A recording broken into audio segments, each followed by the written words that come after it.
আজকে আমি আপনাদের ইন্ডিয়ার কিছু ইমার্জেন্সি নাম্বার, যে ইমার্জেন্সি নাম্বারগুলোতে আপনি ফোন করলে আপনি কিন্তু সমস্ত রকম সুবিধা পেতে পারেন। এই সমস্ত ইমার্জেন্সি নাম্বারগুলোকে আজকে আমি টোটাল 10টা ইমার্জেন্সি নাম্বার আমি এখানে লিখে রেখেছি। এই 10টা ইমার্জেন্সি নাম্বার কি কি দেখুন, প্রথমেই আছে কিন্তু দেখুন, এটা কিন্তু আমাদের জানা খুব দরকার। অনেক সময় কিন্তু অনেক ঘটনা আমাদের সঙ্গে ঘটে যায়, ফট করে কিন্তু আমরা নাম্বার খুঁজে পাই না যে কোন নাম্বারে ফোন করলে আমাদের সেই কাজটা সুরাহা হবে। আমি এখানে 10টা ইমার্জেন্সি নাম্বার আমি লিখে রেখেছি। প্রথমেই আছে ন্যাশনাল ইমার্জেন্সি। ন্যাশনাল যে ইমার্জেন্সি নাম্বারটা সেটা হলো 112।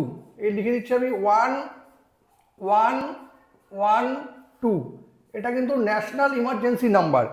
এই নাম্বারে ফোন করলে কিন্তু আপনি যে কোনো রকম হসপিটাল বলুন, কোথাও আগুন লেগেছে, ফায়ার বলুন, একটা অ্যাপসের মধ্যেই বা একটা নাম্বারে কল করলে কিন্তু আপনি সব রকম, কোথাও অ্যাক্সিডেন্ট হোক, আগুন লেগে যাক, পুলিশ হোক, বা কাউকে কোথাও কেউ ধরে নিয়ে গেছে, যে কোনো রকম ইমার্জেন্সিতে কিন্তু এই 112 নাম্বারটায় কিন্তু আপনি ফোন করতে পারেন। এটা কিন্তু গভর্নমেন্টের অ্যাপ, দারুণ কাজ করে। এই নাম্বারটা কিন্তু খুব ভালো মতন কাজ করে।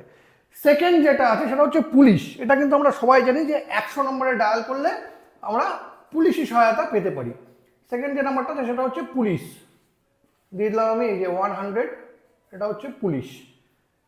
তারপর হচ্ছে ফায়ার। কোথাও যদি আগুন লেগে যায়, আপনার বাড়ির আশেপাশে কোথাও যদি আগুন লেগে যায়, আমরা কিন্তু ফায়ার ব্রিগেডের নাম্বার খুঁজতে থাকি। এই যে ফায়ার ব্রিগেড যেটা আছে সেটা হচ্ছে এই নাম্বারটা হলো 101। 101 নাম্বারে ফোন করলেই কিন্তু আপনার আশেপাশে যে ফায়ার ব্রিগেড আছে তারা কিন্তু এই ফোনটা ধরবে, তারা কিন্তু আপনার কাছে চলে আসবে। এই নাম্বারটা হলো 101। তারপর হচ্ছে প্রেগনেন্ট ওমেন। অ্যাম্বুলেন্সের ক্ষেত্রে অনেক সময় কিন্তু প্রেগনেন্ট মহিলাদের অ্যাম্বুলেন্সের দরকার পড়ে। গ্রামগঞ্জ থেকে কিন্তু অনেক প্রেগনেন্ট মহিলা যারা আছে তাদের যদি হঠাৎ করে কোনো অ্যাম্বুলেন্সের দরকার পড়ে, তবে কিন্তু ফোন করতে হবে সেটা হলো 102-এ।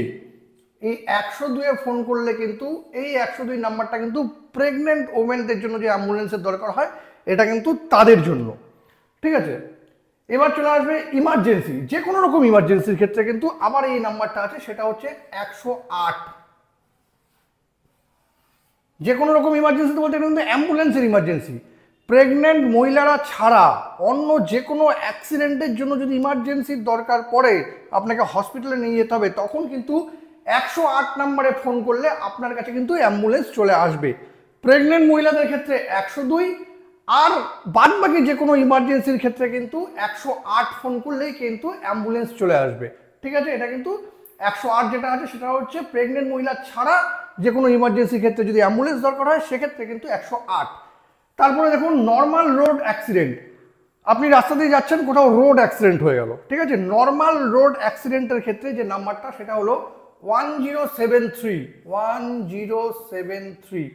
এটা কিন্তু নর্মাল রোড অ্যাক্সিডেন্টের ক্ষেত্রে আপনাকে ফোন করতে হবে 1073। বাট এই অ্যাক্সিডেন্টে যদি ন্যাশনাল হাইওয়েতে হয়ে থাকে, ন্যাশনাল হাইওয়েতে হলে কিন্তু আপনাকে ফোন করতে হবে 1033। ঠিক আছে, ন্যাশনাল হাইওয়েতে অ্যাক্সিডেন্ট হলে আপনাকে ফোন করতে হবে 1033। ন্যাশনাল হাইওয়ে ছাড়া অন্য কোনো রোডে অ্যাক্সিডেন্ট হলে কিন্তু 1073। তারপরে আছে চিলড্রেন ইন ডিফিকাল্ট সিচুয়েশন। আপনার বাচ্চা যে কোনো রকম যদি ডিফিকাল্ট সিচুয়েশনে পড়ে যায়, তবে কিন্তু আপনাকে ফোন করতে হবে 1098। 1098। 1098-এ ফোন করলে কিন্তু চিলড্রেন ইন ডিফিকাল্ট সিচুয়েশন, আপনার বাচ্চা কোনো রকম ডিফিকাল্ট সিচুয়েশনে পড়ে গেছে, আপনাকে ফোন করতে হবে 1098-এ। এবার আছে করোনা হেল্পলাইন। কোভিড-19 আমরা জানি, করোনা যদি এখন কারো হয়ে থাকে, আপনাকে যে নাম্বারটা ফোন করতে হবে সেটা হলো 1075। 1075 এই নাম্বারে ফোন করলে কিন্তু আপনি কোভিড সংক্রান্ত যে কোনো রকম হেল্প পেয়ে যাবেন। আর তারপরেরটা যেটা আছে হচ্ছে এইডস হেল্পলাইন। কারো যদি HIV পজিটিভ হয়ে যায়, সেক্ষেত্রে কিন্তু নাম্বারটা যেটা আছে, মানে এইডস হলে এই নাম্বারটায় ফোন করলে কিন্তু আপনি সমস্ত রকম হেল্প পাবেন। এইডস হলে কী করতে হবে, কী করতে হবে না, সমস্ত রকম হেল্প যেখানে পাবেন সেটা হলো 1097। এই দেখুন সব কটা নাম্বার আমি দিয়ে দিলাম, 10টা ইমার্জেন্সি নাম্বার। আপনারা কিন্তু অবশ্যই এই ভিডিওটা সেভ করে রাখবেন, বা এটা কিন্তু একটা স্ক্রিনশট নিয়ে রাখবেন। এতে কিন্তু যেটা সুবিধা হবে, যে কোনো রকম ইমার্জেন্সিতে কিন্তু আপনি এই সমস্ত নাম্বারে ফোন করলে কিন্তু তৎক্ষণাৎ হেল্প পেয়ে যাবেন। এই ভিডিওটা যদি আপনাদের কোনো কাজে লেগে থাকে, তবে কিন্তু এটাকে অবশ্যই শেয়ার করবেন। আর এরকম নতুন নতুন ইনফরমেটিভ ভিডিও পেতে প্লিজ সাবস্ক্রাইব আমার চ্যানেল সাবজেক্ট সম্রাটকে। Thank you.